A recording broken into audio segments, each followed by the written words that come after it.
from other places also. So that is how we function. Then we also have an entrepreneurship sell and scale hub, whose job is regularly do events on different speakers and sessions, because that's where a lot of people want to know about specific things also.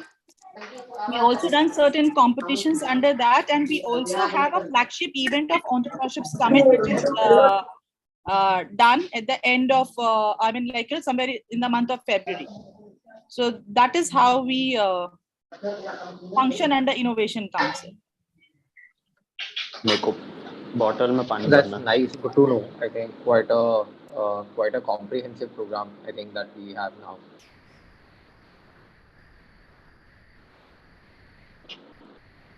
We can now begin with the session. We'll have Mr. Prateek introduce you to the attendees for today. Right. Am I audible? Sure. Yes. One of the most important aspects of any business is its value proposition. Why should the consumer buy the said product or the service and not the competitors? Now, you may also ask, if this is the deciding factor for a consumer to buy, then how do I achieve value proposition fit? Presenting to you our honorary speaker for today, Mr. Gaurav Gaba, to answer all your questions and educate us further on value proposition fit. And I am Ahmedabad and a sales manager backed by tremendous years of experience in the e-commerce industry. He has worked previously with brands like Swiggy and Make My Trip, and is currently a part of business transformation at Flipkart. Welcome, Mr. Gaba, and thank you for taking out time for this session. And I hope we can take a lot away from this session. Thank you, Pradeep, for such a candid and I think a generous feedback about me. But yeah, looking forward, from to kind of hear from all of you, I would again like to make this session a lot more interactive rather than make it a little boring. And I'm sure, since as mentioned by all three of them, that many of the students are actually having their own startup or are planning to start off something their own. So probably I'll spare some good amount of time to answering some of the questions, and probably will run you through on what my experience of running an internet business in today's world, and how that is kind of have shaped and how it is kind of moving up. So that is the core essence that I wanted to cover in the value proposition side, and hence the presentation. I've made a small presentation for you guys, and that's where I wanted to cover during the online one.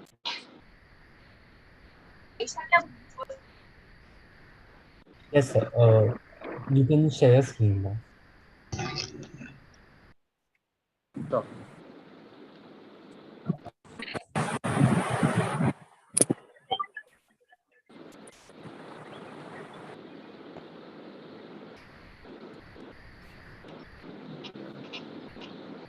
I think I have other access, but not to screen sharing. I think.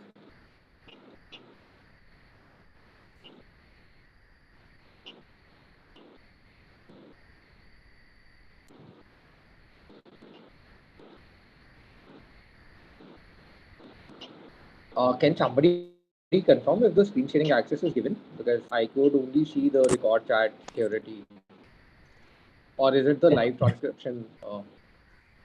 Yes, sir. Let me just check it.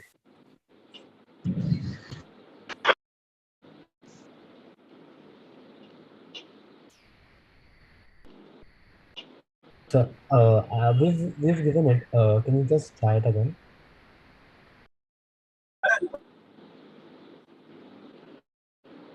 Sorry, can you repeat?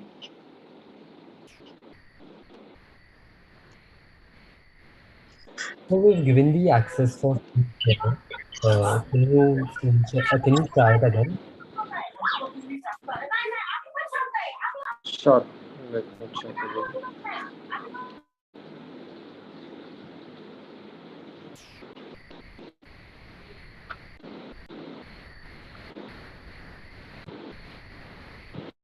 Recording in progress.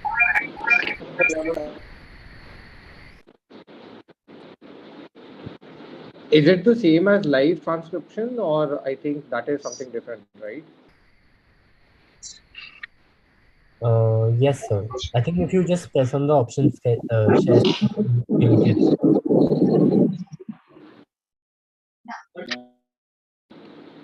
Also, do you can send the PPT to Sangya and then we can screen share it for you in case there's a problem from your side. Sure, let me do that. But, You can try once again.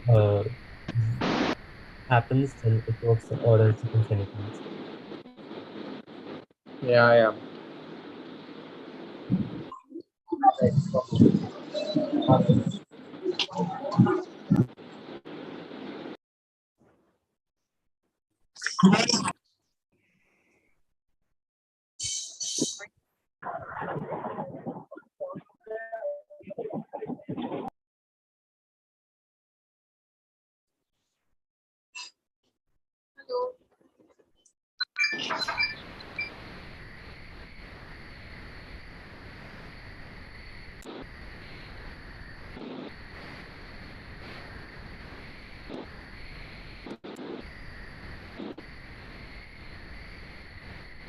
So are you able to screen share?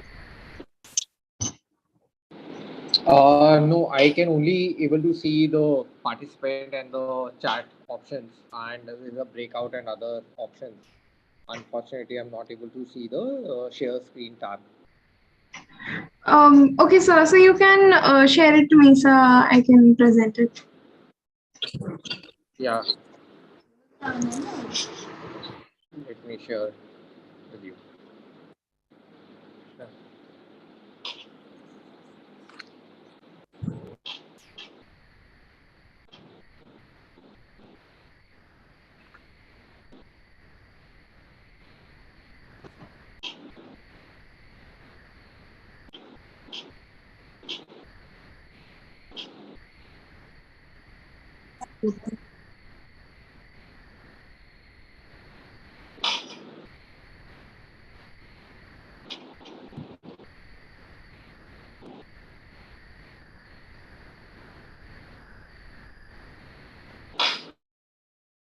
Sanjay, can you just drop in your email ID on the chat box? Yes, Should sir. I just? So you can even share it to me over WhatsApp. Otherwise, I'll drop my email ID as well. Sure. I can share it on Dr. Raki. I think she's marked it, or I can mark it to outreach email ID that you had shared.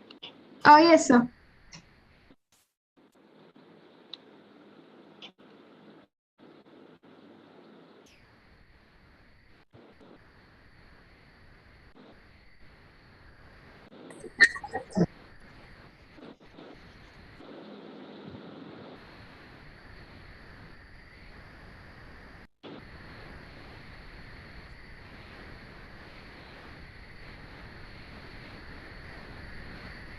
I have shared. Let me know once you guys have it. Yes, sir. Surely.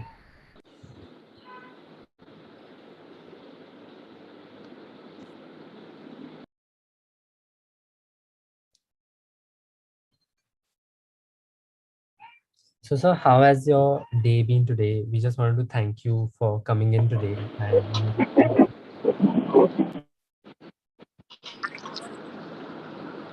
The day is fine. I think little crazy nice because of the long weekend kicking in, and we have the great festive season now coming in with the Independence Day sale currently running, and we have now September onwards. We have the Big Billion Day also coming up. okay. Right.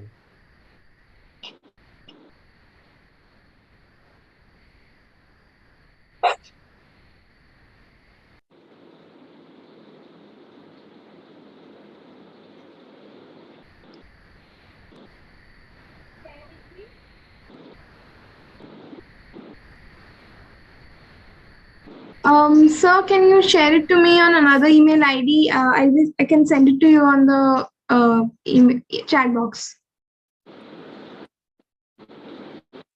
Sure.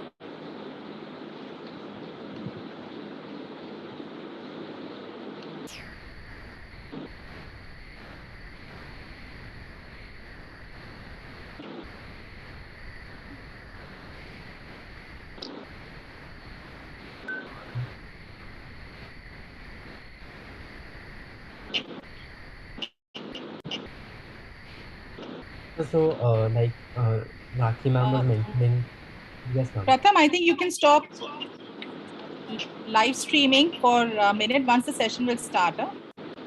Yes, ma'am. Yeah. Yes.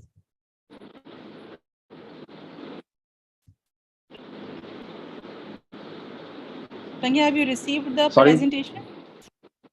Yes, ma'am. A minute, just a minute. Pardon? You've received? No, ma'am, not yet. Okay. Attendees, just we have a little technical glitch. Just give us 2 minutes to just fix this up.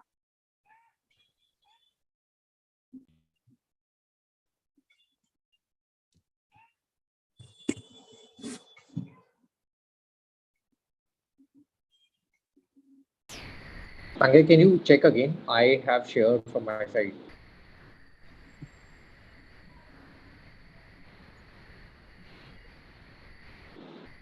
Yes, sir.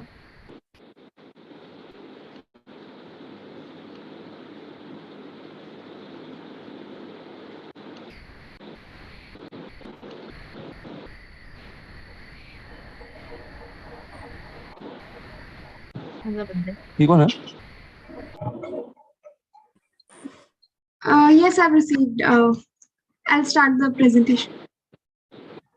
Sure.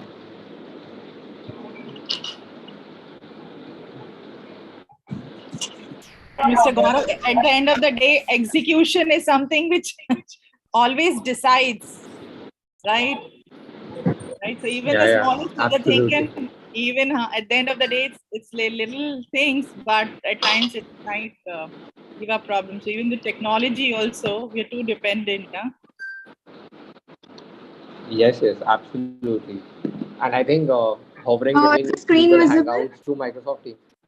Yeah, it is visible Yeah. to me. Okay. Thank you, Sangya, and apologies to everyone. I think slightly we are delayed by about 10 minutes. Uh, so I think I can quickly start. So as I was giving you a brief that I wanted to start off with the value proposition and when I say value proposition, I wanted to talk about the internet and the e-commerce business, how it is being trended in India and how we are learning from the global peers. Just a slide. We can move to the next slide, Sangya. Thank you. So just I'll give you a brief about myself. So I am currently working with Flipkart. I'm taking care of the business transformation team, wherein my job is to kind of improve the effectiveness of the overall organization within different verticals of Flipkart. And prior to joining Flipkart, I've been in the internet business. I started my career with McMartin, worked with them in the hotel supply division for about 4 years, and then moved to Swiggy, again taking care of the strategic initiatives over there. And now it's been like about 8 months for me with the Flipkart group. So that's about me. Now I'll move to the core agenda of this meeting. So as you can see, that's the first slide. That what do you think? And please feel free to unmute, or if you are not comfortable unmuting, I'm more than happy that if you can type your answers in the chat box. Sanjay, just one slide back only. Sorry, yeah, the next slide. The next one. So yes, so no, this one, current one. This is fine. So that's just a question to everyone. So we all are internet users. We all shop online. We shop from different websites. Now consider yourself as an entrepreneur and you're building something of your own. What do you think is actually the hardest to move in an online business? I am open to your thoughts. What do you think is the current hardest? You can use chat rooms to give your answers. You can unmute and give your answers.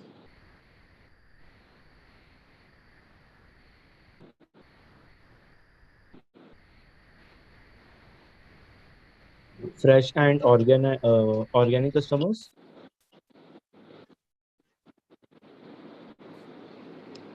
Sorry, can you repeat? Fresh and organic customers, like who will visit the site and will buy the product that we are listing. Great point. So if I have to summarize, I think all of this plays are very, very hard because if you're a new company, then again acquiring new customers, that becomes the first point. And once you have the customer visit your page or the platform, and then converting them is another task or the achievement that we say. And then once you have a customer with you, then is your overall transactions per customer. How are you engaging with them on a monthly basis? And once you have achieved all this, what is my lifetime value of a customer? I've acquired it through various marketing channels. So I personally think in an internet world, all of these are very, very hard to move. And that's where your value proposition comes into place, right? What is the offering that I'm giving to a customer?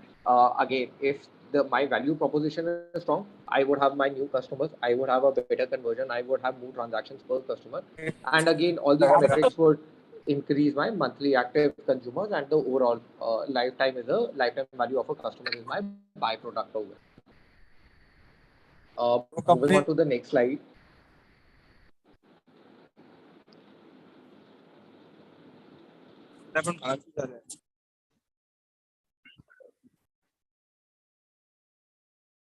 I'm sorry, I was not able to hear that. If you have a question, can you please type it in the chat box?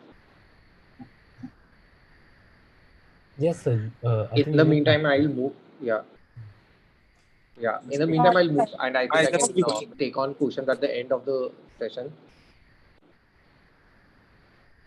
So again, if somebody wants to take a guess, they can just type it in the chat box over here. But this is somewhere to understand how many times do you think an average customer comes to a single app in a year? How many times we visit apps like Flipkart, Swiggy, Zomato, uh, anywhere we shop online? Yes, I think you're very, very close, but the answer is exactly yes, 100 days, more than 100 days. And in some cases, if you look at your top cohort, it is always more than 150 days. So in a span of 365 days, you are getting that customer for more than or approximately one third of the time. The customer is visiting you, right? And that gives you a very, very strong chance for you to do a business and to convert those customers. Yes, 100 is the right answer. More than 100 is the right answer in this one. Moving on to the next slide. Now, consider you have built your product. Now you know what are the hardest things to do, how many times the customer is coming. I will share if you are building, let's say, a marketplace. Most of the products that we are selling on our platform, right, be it any kind of marketplaces, if I talk about, is evolving. We are buying the same product, websites could be different. Now, what is changing? The dynamics of the Indian shopping. So, and this, why I call it a value proposition, something this is which is kind of taking up across India. We don't realize this, that how it is coming up to our shopping habits. But community shopping is something that is going very, very viral these days. Now, when I say community shopping, these are the set of people who are coming up together and buying things together. Some of the recent examples we saw in Cred, if you some of you might be using the Cred app for the credit card. They have something at 3 o'clock, which is a group shopping, where people in a group come together, and the larger the people buy, the cheaper the product price gets. Right. So community shopping derives from this. There are many, many startups around it. This is a very, very strong phenomena, specifically in a tier two, tier three, or your satellite cities where people are coming. Now, what are these shoppers, community shoppings? These are typically your value shoppers, those who want to buy in bulk and get the discounts spread amongst each other. Those are the people who actually have time, a lot of time to compare their products. And third thing that they wanted to do is they wanted to kind of share it with their friends. Okay, I'm buying this. What do you want to buy this? And all those group shoppings are now becoming more and more popular. And when I say community shopping, if you remember, or I'm sure you guys would be able to relate, the success of PUBG all across the world is because of community playing. You're playing with your friends instead of individually playing in a PS or amongst a group of people that are coming or has to be physically present in your home erstwhile. Now, the PUBG was successful. Anywhere you're sitting, you're just playing with your friends or anyone. So that is where the community shopping is also going. And this is again, I call it a value proposition because you have to get this product as a feature to your platform. Moving on to the next slide.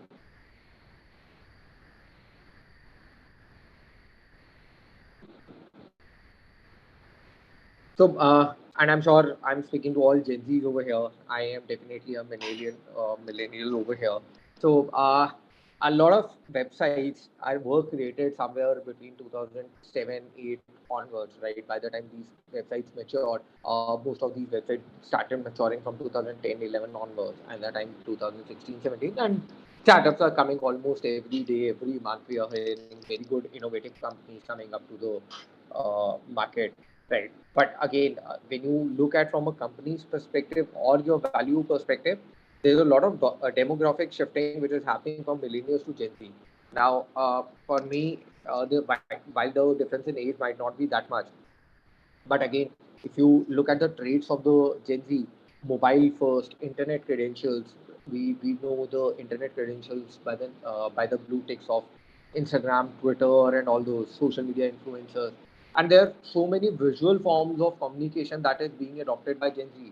And I would not call it Gen Z driven visual forms of communication. These are the forms of communications given to us by Facebook, Instagram, Twitter, Snapchats, and all.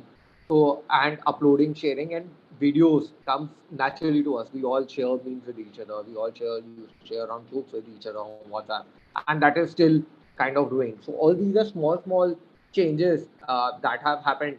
But for us, for the millennial generation, these changes are happening.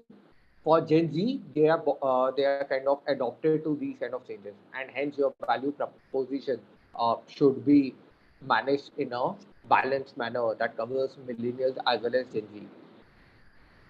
Again, if you look at some of the traits, uh, on the first few points, I'm trying to cover how do they communicate, what is the major things, and in the last 3 points, gaming and videos are again becomes our primary source of entertainment.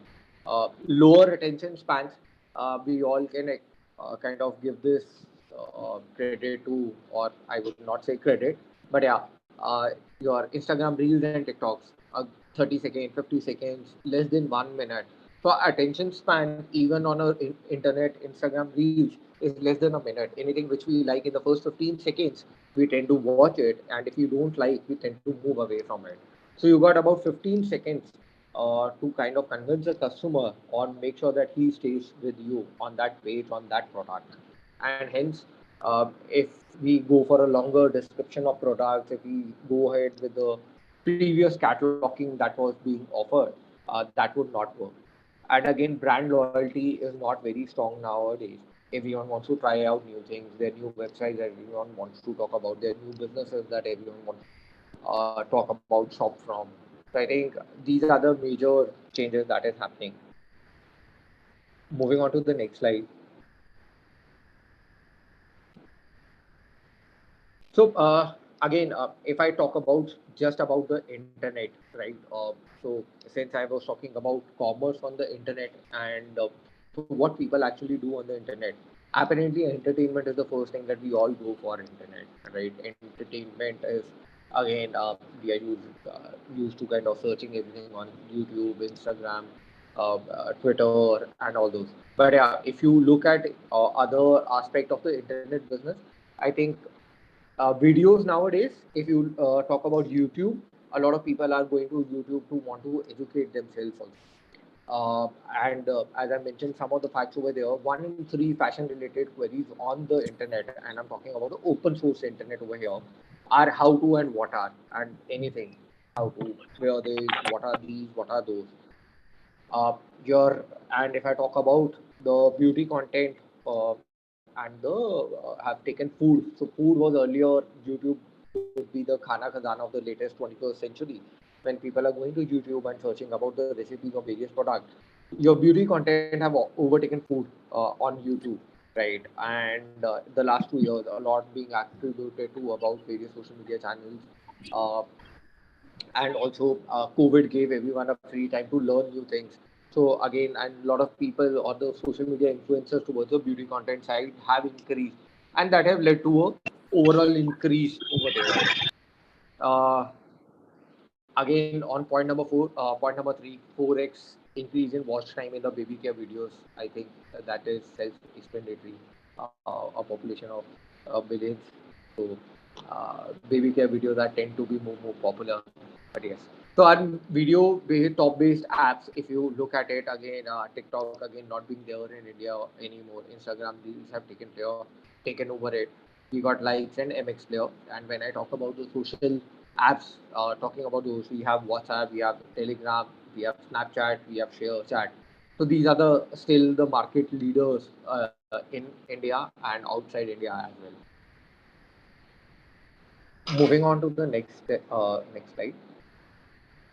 Now, it is a very important one to understand that how we are also shaping our apps. A lot of internet companies actually try and get a little more than motivation from the Chinese ecosystem. So Indian and Chinese ecosystem are largely same to same. We share similar kind of demographics. We share a lot of things are in common. And interesting part is how the users behave in China is kind of similar to how users would behave in India, right? On the left side, if you look at it, I've tried to give you an insight on what are the top 200 apps and what is where their headquarters are. So again, you would see about 41%. I'm talking about India in what are the apps we download. So top 200 apps downloaded in India and where their headquarters are. So again, 41 by the Indian ecosystem, but a good 36% of the ecosystem is controlled by China, right? We all know some of the popular apps that got kind of banned from the Indian ecosystem, and but still there's a good amount of control, or I would say the headquarter is still based out of many other countries. And what they do, they typically try and replicate the model of success that have been working from them in China, and they kind of replicate it over here. On the right hand side, they're top again apps, TikTok, which is a user, or Instagram, which is a user generated video content. We got Club Sheen, Club Factory, which is again e-commerce from the China. We got live video streaming from Tencent and Naspers over there. And again, Tencent games, we all know that again a peer-to-peer gaming. So your PUBGs and all those battlegrounds were again a part of the Chinese ecosystem that got. Moving on to the next slide. Now, this is also a pretty interesting one. Nowadays, it is not about just opening the app and having the products being listed. Your camera plays a very vital role on how you are engaging with your customers. And your artificial intelligence is again the new operating system in the near future. Now, when I say camera, so I remember when Paytm was first launched and I was using Paytm. I'm talking about back in 2018, 19, before demonetization or around demonetization, when Paytm was very popular. We used to ask for the mobile numbers to send somebody a money. And I think within a year, 2 years, we don't have to ask for it. Everywhere we go, we still have a QR code available to us. And all we just have to do is scan the QR code and transfer the money. So this is how your camera is powering your individual apps. So I've told you first example over here of QR code is from a fintech. Then we got a Google Lens. Then we got a lens card that came into a AR based shopping, right, where you can just simply virtually try all the frames on your face and then give your order online. And now on the fourth one, wherein your camera or the avatars that we have on the social gaming platforms. So it is more personalized one. What you're wearing, how you're wearing, you just need to simply turn on your camera, and from a gaming to a shopping to searching to about paying somebody, all users camera now. Moving on to the next slide. Now, if I talk about your value proposition, right? We talked about the business side of it, how to go ahead, get the consumers, how to build up app. Now, I'll talk about one of the challenges also if you're building up an internet business in today's world, right? We all are Android and iOS users, right? Now, one of the bottlenecks that everyone, or maybe every one of the new companies or the older companies would be facing is your digital well-being, right? I'm not sure how many of the people use it, but I remember I still have the D&D services being on after 11 o'clock. I restrict my app timings so that I don't spend too much of my time on my social media. So in a way, that is good for me. But if you look at it on the other side of the things, there's too much of content that these apps are pushing across to us, and we are just cutting that off. So that is one of the major challenges that we all would be facing up as a entrepreneurs, as an internet business one. Sharing some of the examples, we got Slack, which is kind of stopping up the notifications. On the second one is a screenshot from an Apple operating settings one, where you are kind of not giving access to many of the things, and you can actually determine your access whether you want to give an application access to the things or not. And on the right hand side, if it is, you can see there is a dashboard that can you publish everyone how much time you have spent on your phone, how much of time you have spent on each app, and again a wind down one wherein simply it just locks all your apps, and you just have to unlock every time, or it gets auto unlock at a specific timing that you have set. So that is my insight number 6. Moving on to the next slide. I have been talking about how interactive gaming, real time gaming with text plus watch is becoming the new social media. And now gaming and merging this with business is very, very important, right? How many of us, I'm not very sure in this group how many of us, but realize this, how many times we actually go on an app and start playing games, and where we don't need to, right? There are so many apps now offering games. Why? Because they just want you to, we all want that it should come on our app and kind of engage the people, right? That app should be on part of the people top of mind awareness, which is again a marketing term, TOMA, top of mind awareness. So again, I've taken some of the examples from the Chinese ecosystem also. Where the first one is Hago, which is HAGO, which has about 2.5 million daily active users. And what you have to do is actually there's a chat room where you come and play and make friends, new friends. And along with that, you can do a lot of shopping also. That is available. Then we got your Google Pay stamps, right? Google again being a fintech. Now it is rewarding you in the form of gamification to increase its stickiness on the app. The third one is Pinduoduo, which is again you have to play, you have to win some vouchers, and then you are trying to make the gamification fun. That the customer want this voucher, and then you are trying to redirect those customers to different categories that you want to push them for. So, or maybe if a customer has come and have not purchased, maybe you want to promote that as a marketing one. So all you have to do is kind of create a gaming give some games onto your app and let customer play, and you're rewarding them in terms of cashbacks, in terms of rewards, in terms of discounts and other things. Moving on to the next slide. Now, a very, very popular again in Chinese e-commerce and very picking up in India. It's very, very famous now. And there are few apps I was reading. They're doing very good, particularly in tier 2, tier 3. Uh, and I think for me, this particularly would be a 21st century version of Naptol. I remember watching Naptol in every hotel room after 11 o'clock because there was nothing on the cable channel and we had limited options during our stay in hotel. And Naptol is just simply, it's kind of a real-time shopping. Now that real-time shopping combined with your mobile and internet and the power of apps has become so big that they started selling one day dedicated to a live streaming selling, and they did about $14 billion worth of GMV in just a single day. In India, similar lines, Bulbul and Ilolo have been doing that. Similarly, launched in Myntra also very, very recently. So this is where you have a face also to a product. Now that is getting social media influences out of Instagram, out of Twitter, out of Snapchat and other things, and you're getting them to your products, and they are actually selling those products onto your applications. Now, I would like everyone to kind of spend about 30 seconds to a minute onto this, where I have just kind of wanted to divide what was the current models on how those apps, which I talked about 2008 onwards to about 2015 or 18, and how the new model is, right? And what are the major differentiation between these two models, right? And this becomes a great value proposition while building something up for your company, for your website, for your product, right?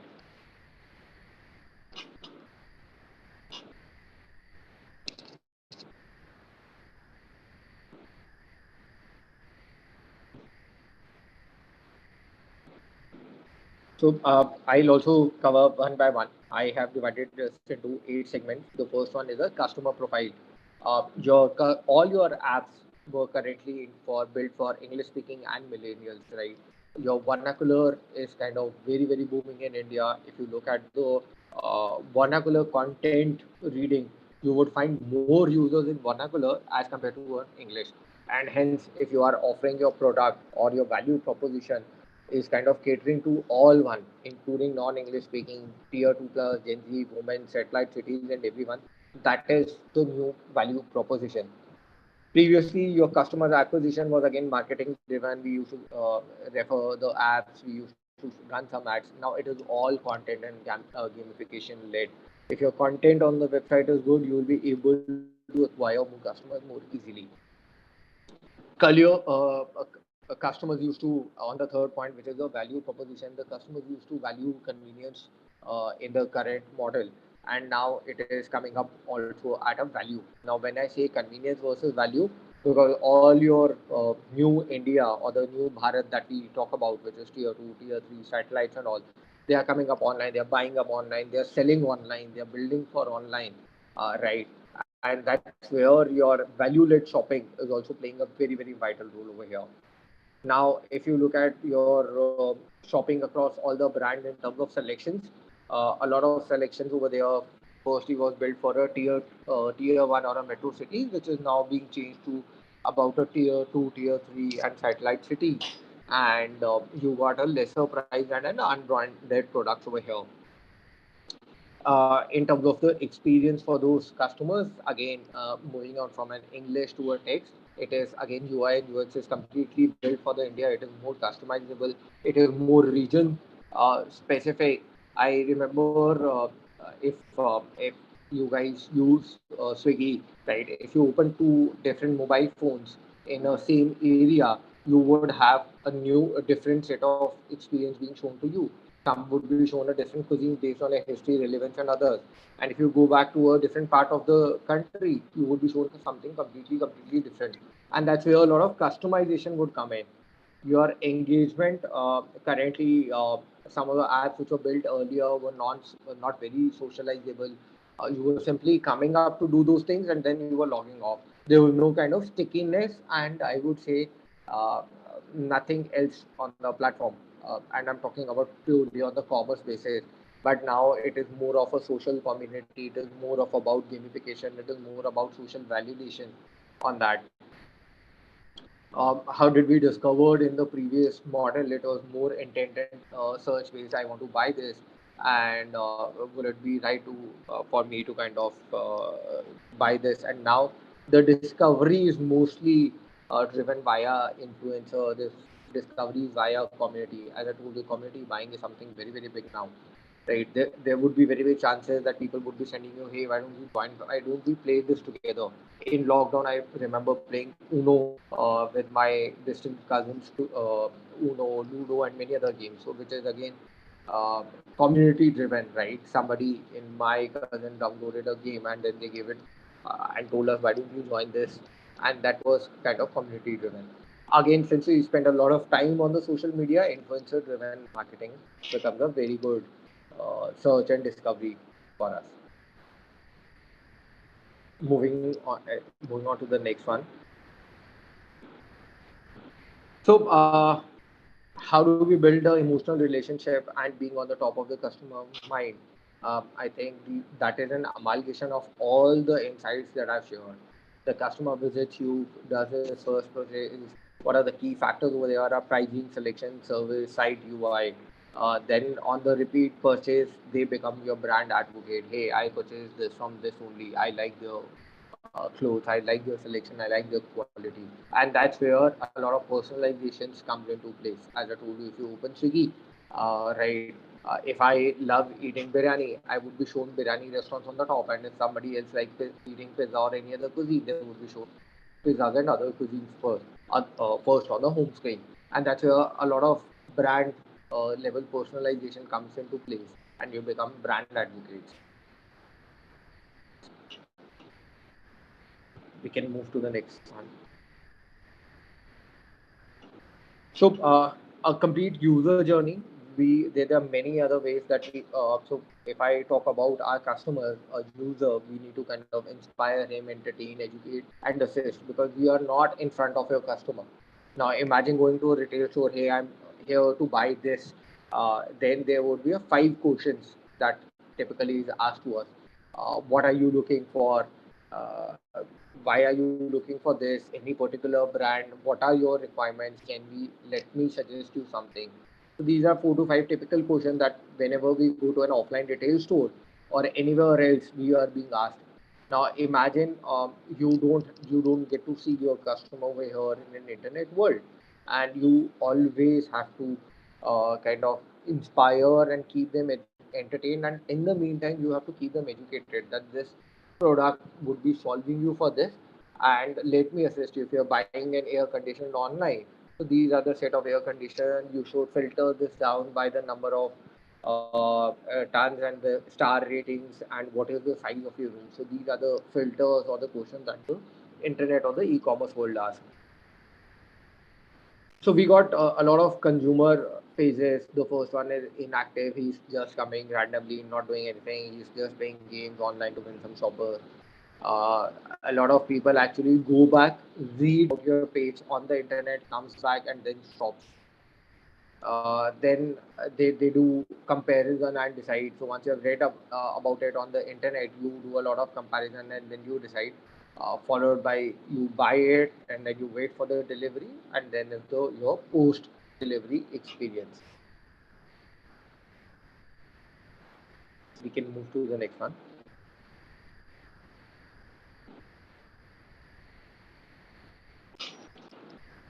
So these are my personal recommendations as a proposition that one should have. One is definitely a loyalty programs. I think they attract a lot of stickiness, right? Because imagine if I am doing the same thing and my competitor is doing the same thing. Now, what is my value proposition? My selection becomes my value proposition. My pricing, how I'm assisting them in their entire journey of an internet business becomes my pillar of strategy. But again, my loyalty program is something that kind of binds them up, that kind of makes them resonates with the brand, and that is very very critical. The second one, as I've told you with numerous examples, how we are playing, how we are talking, how we are sharing, and hence a lot of things have become built for the community. If you go and shop anywhere online, you got a simple button click and you can share that product through various channels, via email, via WhatsApp, via this, via Telegram, via Instagram, and many other places where it just gives you a URL link that is being shared across. And again, you should have a new engaging experiences, kind of pivoting towards social gaming, video, interactivity, camera. So again, these are some of the points that I've also covered in the past, but that becomes the key strategy. Moving on to the next one. So that's all that I try to kind of share my thoughts with you guys. Uh, so I'll keep the podium open for any kind of Q&As if you have, or if Sangha, if you could just present the second slide.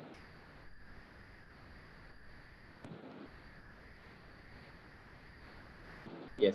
So I'm available. You can guys can reach out to me on LinkedIn.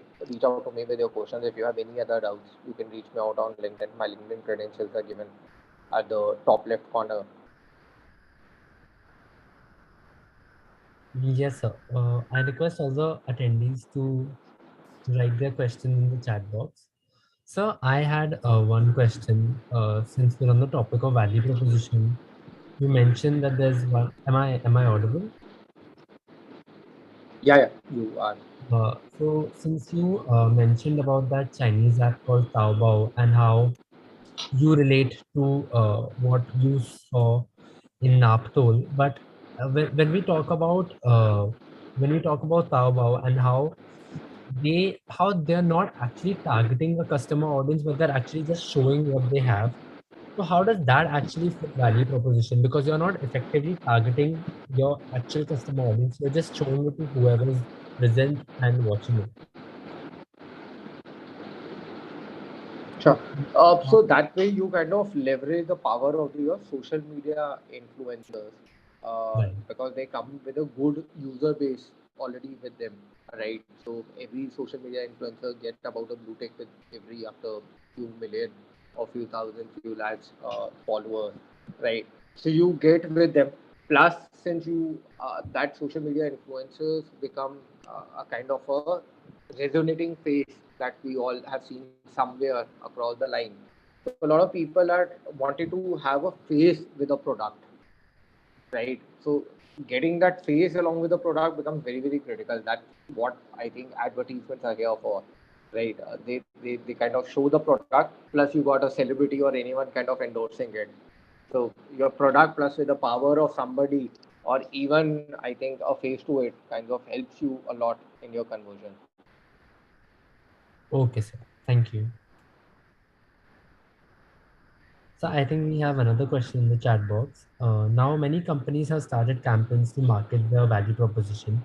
A unique proposition is a must, but what are the other ways to stand out? Yeah. So when you say their value proposition, I have mostly seen playing on the price war side, right? So these are some of the propositions that you cannot kind of show online, right? In your TV ads or something or in your campaign that hey, come and play some time, some games with us, right? Watch some videos on our platform, right? Or if you're trying to do a campaign management to there to kind of sell your products, while these are some of the silent propositions that you have, that if a customer has come, you are giving him, okay, if you're not here to buy something, why don't you spend some time and watch these interactive videos? Why don't you play some games over here? So according to me, that becomes a unique proposition that you have on your app. On the second question, Adit, to your loyalty program, yes, referral codes are definitely an effective tool to increase the customer base. And so typically, referral codes are very, very good for a new age companies, right? Those who are just trying to build the market base for themselves. So that's where a lot of referral codes is very, very important.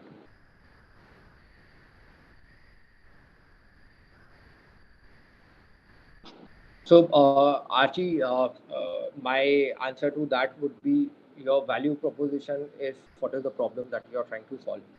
If you pick up any startup, right, they are just not simply redoing things, they are just trying to solve the problem. I remember talking about my experience from Make My Trip. The problem at hand was if I have to book a flight, I have to call five different travel agents and then compare the rate online. What Make My Trip solved was, hey, you want to fly from Delhi to Bombay? These are the flights available, and this is the rates, right? Buy different flights, Indigo, Go Air, and all those. So your value proposition over there to an investor is what you are trying to solve for. Any app that we use or that is there on our phone is actually solving for one of our problems. So I also had a question.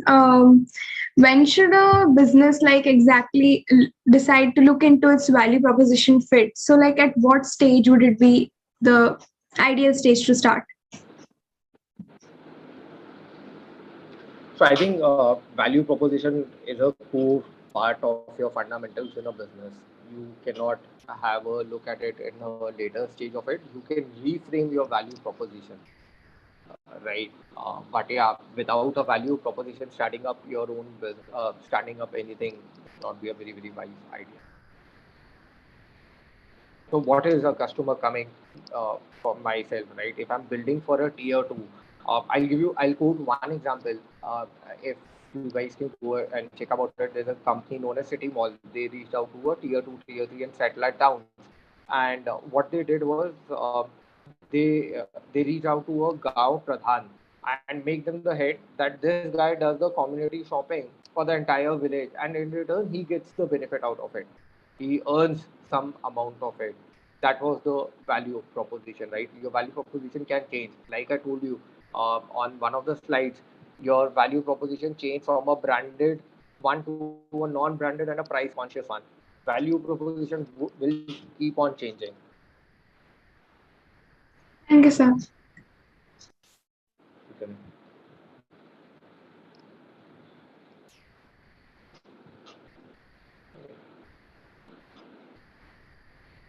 So I think, okay, any other? So we have So there another is another question on the chat box. Yes. Yes. You mentioned a lot of apps and you connected technology to value proposition, but in India, e-commerce is very slow because of less education. So how do you feel these apps will make an impact, and how much time will it take to make a serious impact?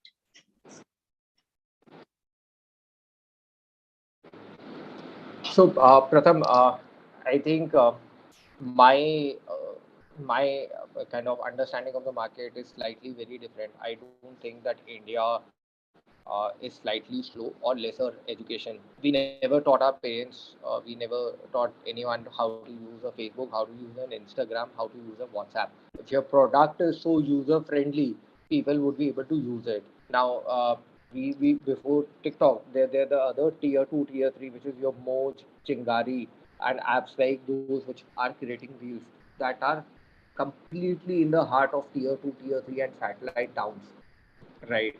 So if your value proposition is fine and if you are able to build an app which is super easy for everyone to use, I think you can penetrate. There's nothing in terms of awareness that you have to create unless it's a complicated product for you also. If you're, let's say, going into a fintech where you need an audience who understand this, and then you can educate your audience, right? Those who are coming to kind of get some loans or do some finance things, right? Clear tax is an example. So your that's where your kind of people coming to your app or website should have a basic level of knowledge that there are other things that they should know by themselves. But in terms of other social commerce and other things, I don't think that you would need it.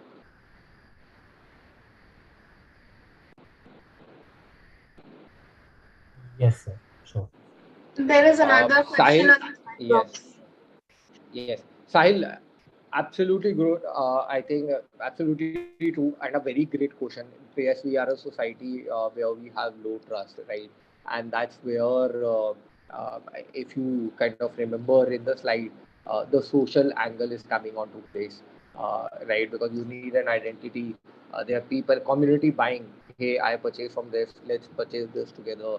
Now the like the one we are talking about, the influencer based marketing, the live shows based seller like a Naptol one. So I think those are the friction points where low trust is being solved for. A lot of companies are also coming up with a omni-channel format wherein online companies have their offline stores, and that is, I think, not possible in the gambit of like Swiggy or anything, but definitely like the likes of McMatron. So you have an offline store. If you have any issues, you can go and reach out to this particular address. EdTech is a very great example coming up to a low trust society. Your EdTech measures like Unacademy and all coming up with the educational institutes in major metro cities.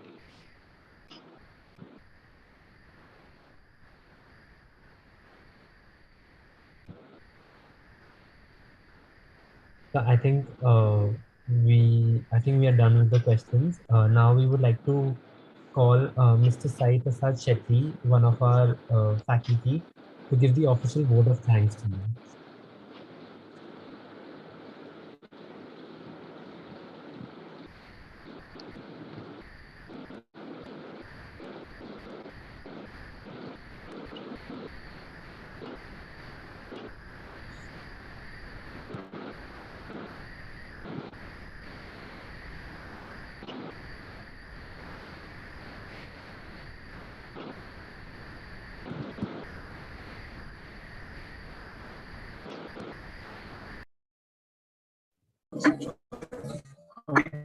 Hello.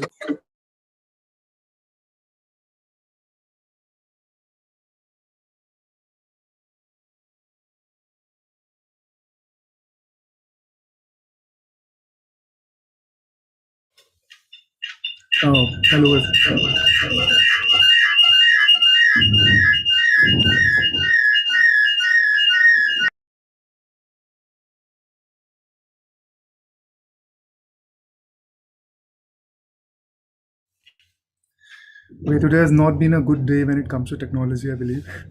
So I was logged in through my laptop, and then I got logged out because of Wi-Fi issue. Then I logged in through my phone, but I was not able to unmute myself. Anyway, um, hi Gaurav, on behalf of principal sir, the faculty, and the eCell and Skill Hub team, I would like to thank you for turning up today and engaging with our students on this very important topic of value proposition.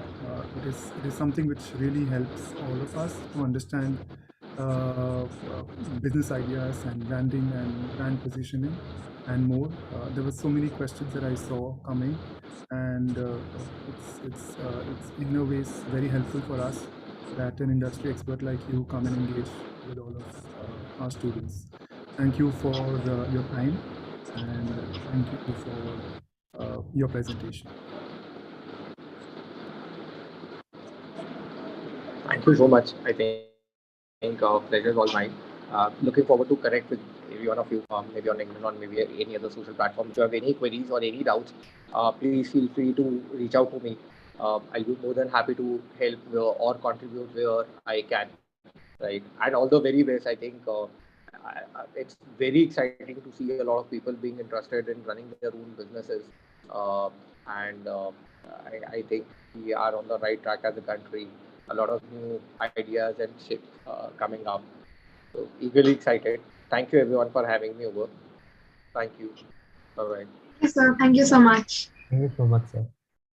Requesting all the attendees to fill the feedback form before they leave the session.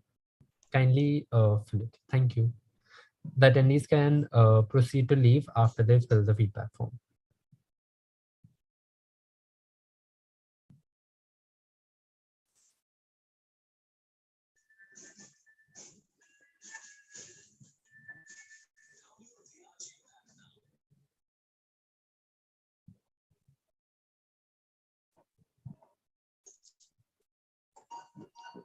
Yuvansh, please stop the